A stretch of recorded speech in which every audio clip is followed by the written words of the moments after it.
the name of your job is? Spinning. Metal spinning? Is it hard physical work?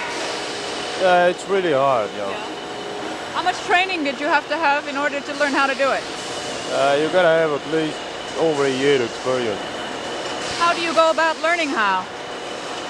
Well, you gotta like the job, and if you don't like the job, you never learn it anyway. So you gotta like, you gotta like, you know. It's very beautiful to watch. Yeah, it is, but it's kind of hard. Where did you learn it? I learned it over here, aluminum processing. Why don't we we'll watch you for a while, okay? Thank you.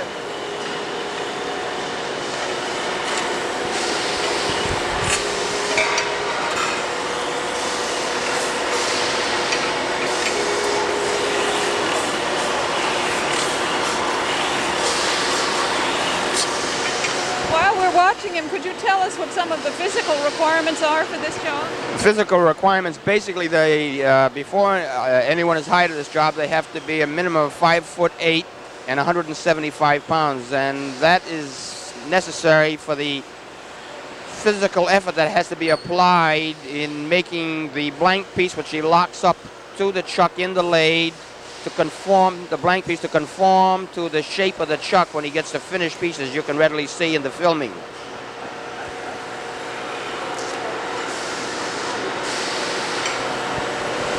One other thing that might be worthwhile mentioning is that before a man can be thoroughly skilled in this job, it takes 3.5 to 4 years of training on our part, on the company's part, before he's thoroughly skilled in the application of this metal spinning. Would you take someone totally unskilled in this and train them from the ground up, or do they have some preliminary training before they come? No, the basic requirement, as I mentioned, just mentioned, was that the man be at a minimum of 5'8", 175 pounds, and on numerous occasions, and as a matter of fact, for the most part, we take individuals that have no concept, no feel for metal spinning, and we do the training right from the novice right up to the years of experience. How do you tell whether somebody might be good at this job aside from physical requirements? Well, how we determine how the man is coming along in the training to become fully qualified is left to the individual supervisor of the department, who has 19 years experience, and the bulk of that 19 years experience was as a metal spinner himself. And he can tell in a very short period of time, in 3 or 4 or 5 weeks, whether the man has the adaptability for this type of work.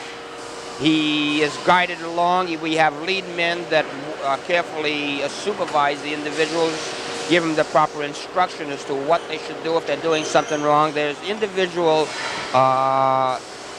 supervision to these individuals, because it can be some danger if the work isn't done properly, and so they have to be closely guided and closely supervised.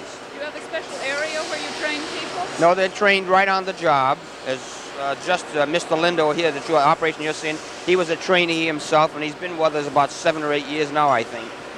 And he was a trainee himself, as most of our people. Because this is in the metal trades, and the metal trades is not very prevalent in the Fall River area, we just can't get metal spinners with experience, so that we have to do the basic training ourselves.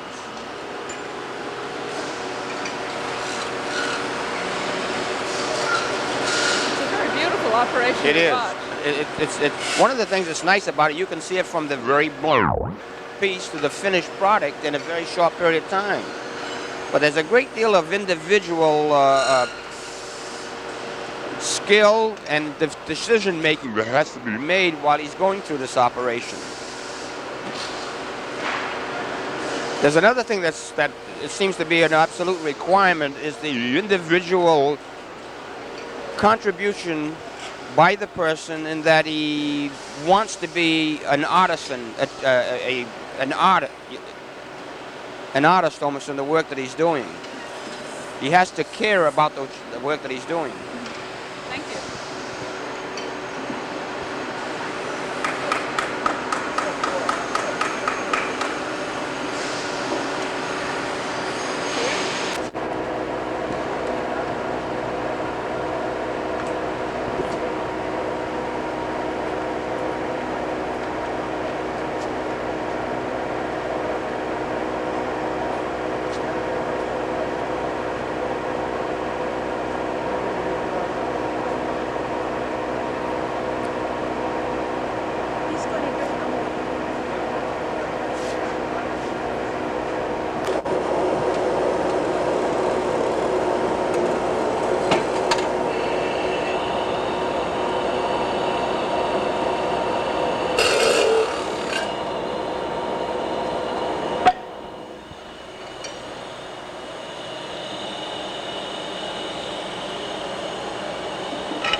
say, I think, for safety's sake, that you can't get as close as you got to some of this operation.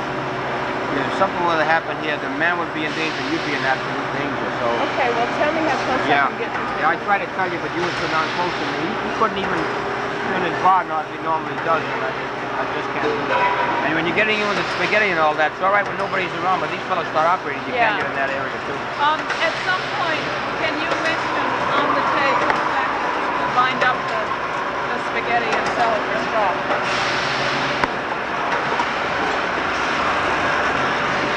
Can I get a shot of you looking in that bowl again? What? Like me. You looked in that thing.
In this operation here, which is an operation, some of the operations following the metal spinning which we've previously seen, the man is now on a lathe trimming the piece to size.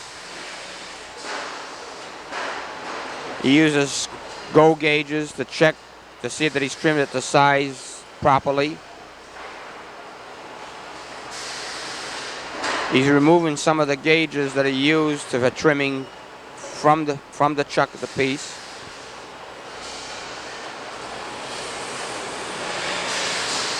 He has a finished piece that is to the conformity of the specs.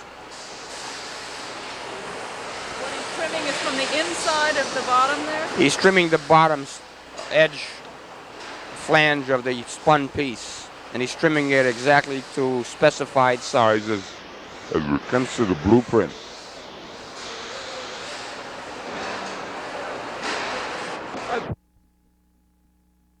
Jobs that we've seen so far on incentive pay, they're paid by the All number. the jobs that we've seen so far, the majority of the work done at aluminum processing is by either individual or group incentive. And the ones that we've seen so far is individual incentive.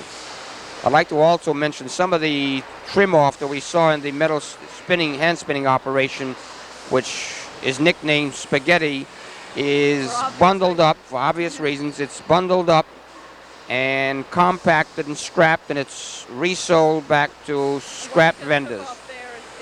And part of what is trimmed off, you see the operation now is part of the spaghetti.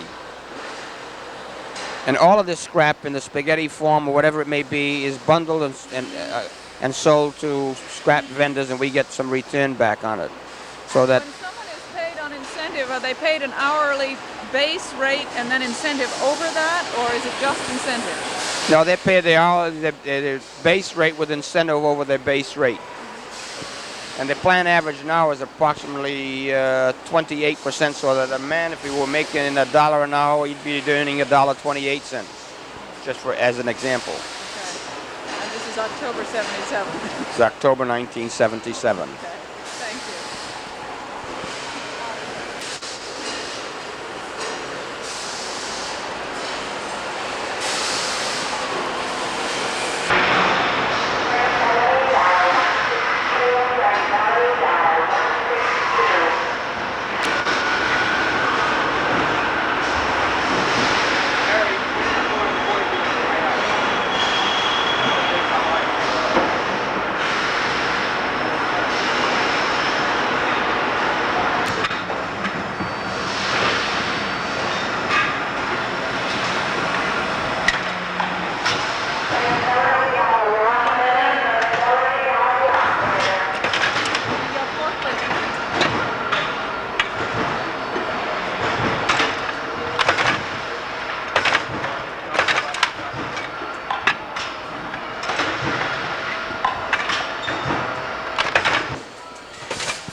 Photographs being taken now are in the press department, which are secondary operations performed after the pieces are formed. And the secondary operations may be punching of holes, notching, and the like. And you see some of that going on now. Some keyway notchings are being performed now. This operation we have Mrs. Pettit working on one of the small presses where she's punching hole in one of the large cans that have been drawn. Do you have many women working in this part of the plant? No, we don't. But in other areas of the plant, we have women working in all areas of the plant, but particularly in the assembly and packing department, that's where the preponderance of the women are working. Is that because mostly women don't particularly want to work in It's this because part? women, because of the jobs are maybe a little dirty and the hands get a little sore, so they prefer not perhaps working in this area, because I've asked many of them, they've refused. When it comes to the assembly area, where they have a better liking for it, and that's the operations they prefer, and that's where majority of our women work. But we encourage males or females to take jobs all over the plant without any particular exception. How much training is required for a job such as this? Most of the work done in this press department requires nothing more than 3 or 4 weeks of the probationary period. And after that period, the operations are rather simple. It takes really a minimal of training. Should I talk to one of You can talk to Mr. Santos right here.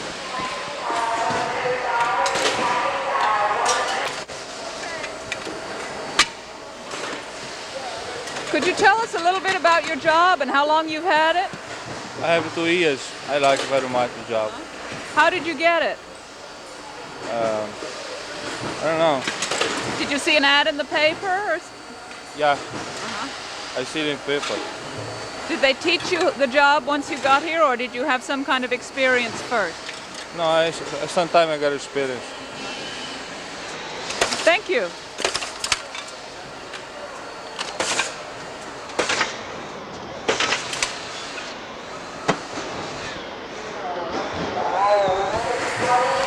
I'd like to make a comment in these operations that you'll notice that there are safety measures being taken throughout the entire plant, but particularly in this press department where we have tried to do everything we possibly can in the investments we made to meet We also specifications for safety.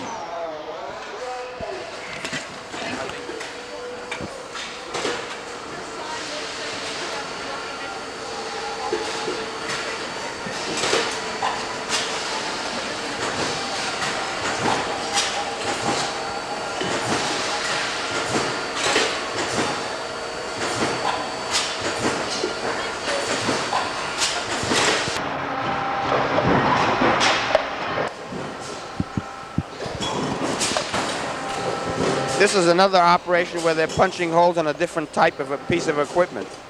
And they punch multiple holes, a number of holes all at the same time, at one stroke of the press. There's an operator on both sides of this piece of equipment.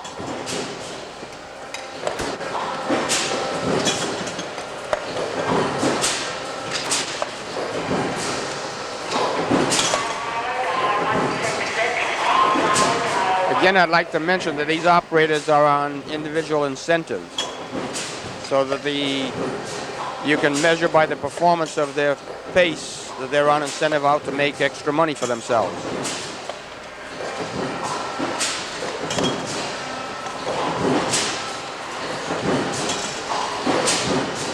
When there's a job opening here, do you usually advertise in the paper for a specific position? Well, one of the requirements that we have is we have to post a listing with the Department of Employment Security, and we either get our new operators from the Department of Employment Security or by reference for present employees that we have in the plant. In other words, if we have some employees in the plant would like to have their uncles or their brothers or their sisters, and then they come into my office and ask for application for some members of their family to come with the company. So they might get priority, and then people going through the Division of Employment Security might. But do you ever advertise in the paper? On occasion, but our advertising in the paper is more for the high skilled, where we can't get the highly skilled person, so we may advertise in the paper for the extra high skilled individuals. But again, for the most part, the training is done right here at the plant. On an operation such as this, which is on incentive pay, are they counted by the number of dozens or? No, the number of pieces. Well, yeah, but I mean.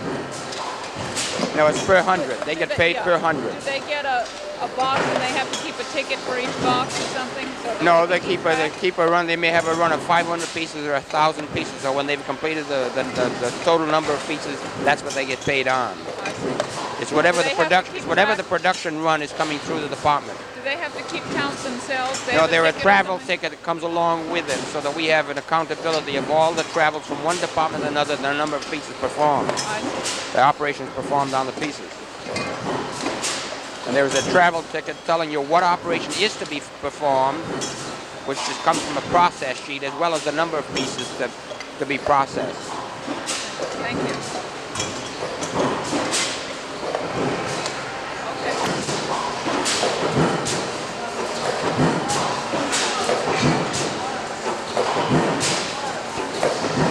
This operation is being filmed right now. This is a completely automatic operation where really no operator is required. The pieces are fed off from a let off, going through a roller straightener that straightens out and flattens out the stock coming off the reel, going through the press, and the holes are punched in the press, and the presses are chopped off the sides, and they're deposited into a bin.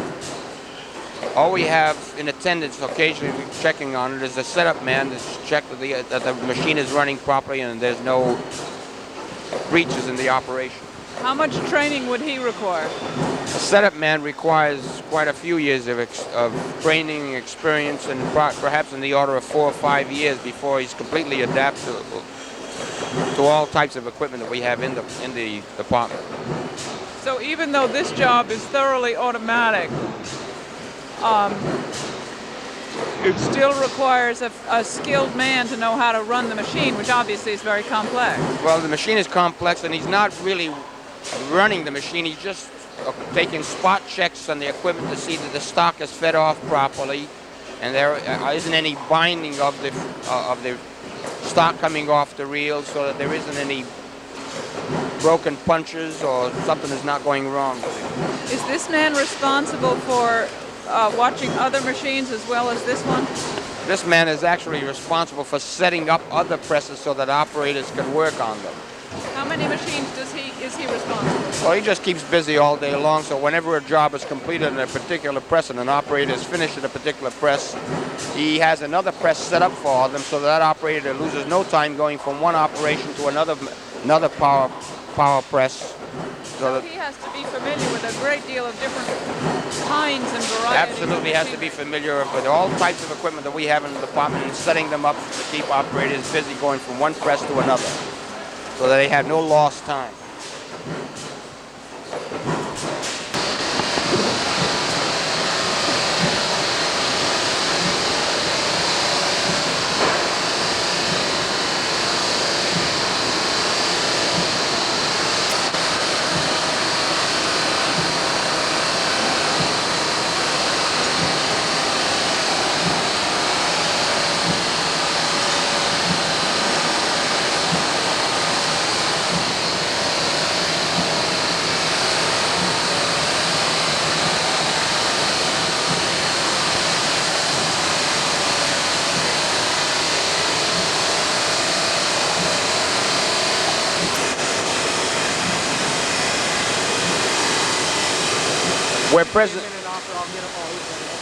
We're presently in the buffing department, where the pieces, after they've been processed through the front end of the plant, they come in here to be polished to a high luster.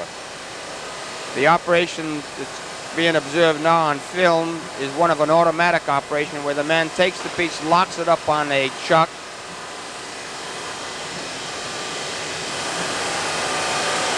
dresses the wheel, by cleaning the wheel.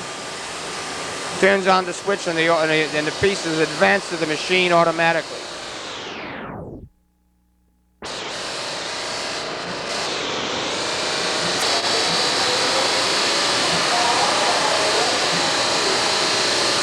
There is also some polishing compound applied to the buffing wheel as the piece is being polished.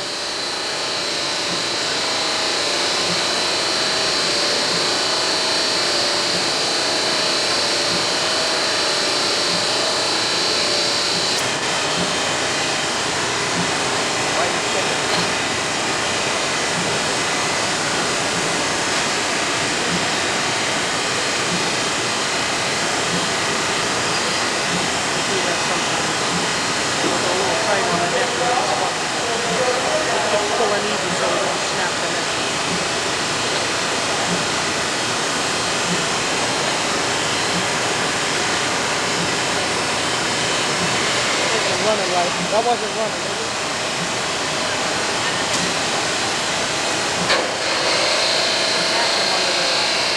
You pull it fast and it works.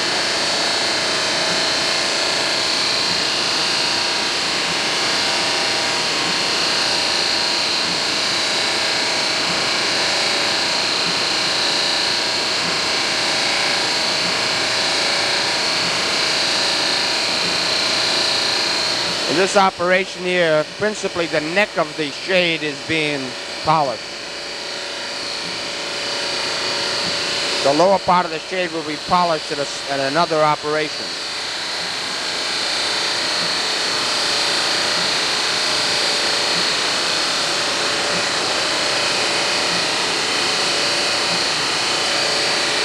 On this automatic operation, does not require a great deal of skill, just man putting the piece on, pressing the button with it advances to the wheel, and the operation is almost fully automatic.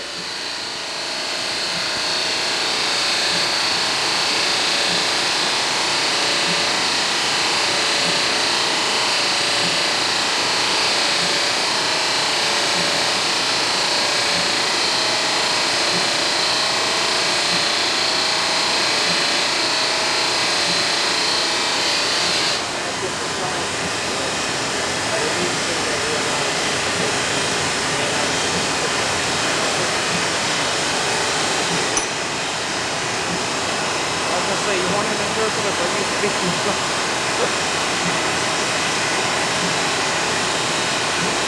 For camera on the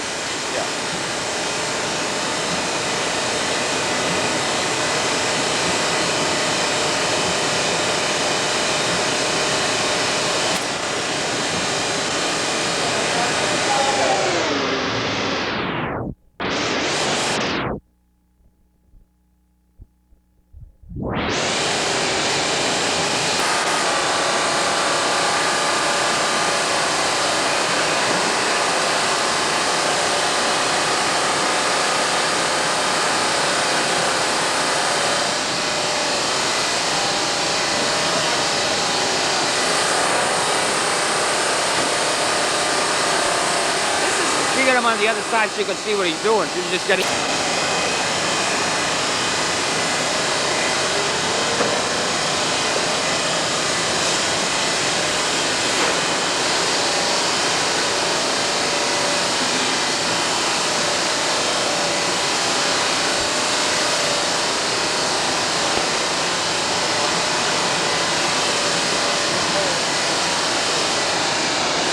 This operation being filmed now is quite a bit different than one just previously being filmed on the camera, in that this is a hand operation, whereas the one just filmed before was on the automatics. This one, the operator himself handles the piece, and the some of the operation being filmed now is called a coloring operation, where they're actually bringing the piece to a high luster on the buffing wheel. This job over here looks as though it's also physically fairly demanding. The one on the on what we call the spherical piece and the eyeballs is a very demanding piece. He's got a post which he attaches the piece to a post, then leans into his buffing wheel where he's polishing it to a high luster. This again is some of the hand operation as opposed to the automatic operation. What determines which is done by hand and which is done by the automatic? Well, the determination actually is when you start off on some pieces, it must be done on an automatic to take the rough cut on the piece, and then they're brought to the hand operation for a higher luster. Could you also Explain which kinds of